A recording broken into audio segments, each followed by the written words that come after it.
Hello, Sreekrishna ജയന്തിയായിട്ട് എല്ലാവരും അമ്പലങ്ങളിലൊക്കെ പോയി കൃഷ്ണനെയൊക്കെ പ്രാർത്ഥിച്ച് അനുഗ്രഹങ്ങളൊക്കെ വാങ്ങി സന്തോഷമായിട്ടിരിക്കുകയായിരിക്കും അല്ലേ. ഞാൻ യൂട്യൂബിൽ സ്ഥിരമായിട്ട് ഒരു പ്രേക്ഷകയായും ചെറിയ രീതിയിൽ ഇങ്ങനെ അവതാരികയായും സജീവമായിട്ട് ഉണ്ട്.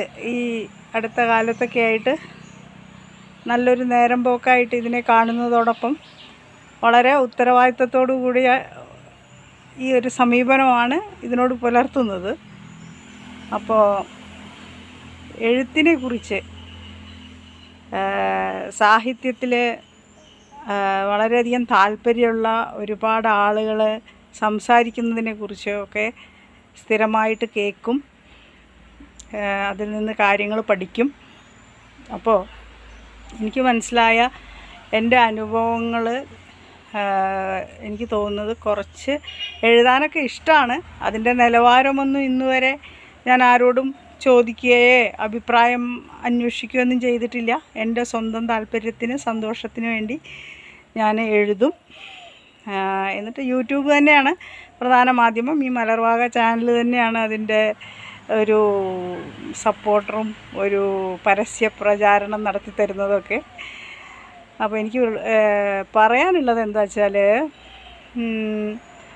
നമ്മൾ ഈ എഴുത്തിൻ്റെ ഒരു പേന ഒരു എഴുത്തുകാരൻ അല്ലെങ്കിൽ എഴുത്തുകാരിക്ക് എത്രത്തോളം പ്രധാനപ്പെട്ടതാണോ അത്ര തന്നെ പ്രധാനപ്പെട്ട വേറൊന്നാണ് എഴുത്തിന് നമ്മൾ എടുക്കുന്ന വിഷയങ്ങൾ എടുക്കുമ്പോൾ അനുഭവഗ്രന്ഥിയായ വിഷയങ്ങളിൽ നിന്നാകുമ്പോൾ ജീവനുള്ള എഴുത്തുകൾ പുറപ്പെടും.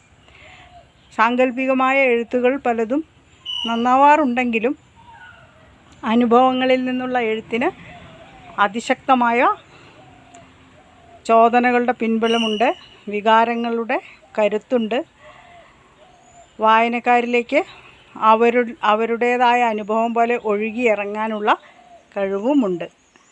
അപ്പോൾ ഏറ്റവും നല്ല അനുഭവങ്ങളെ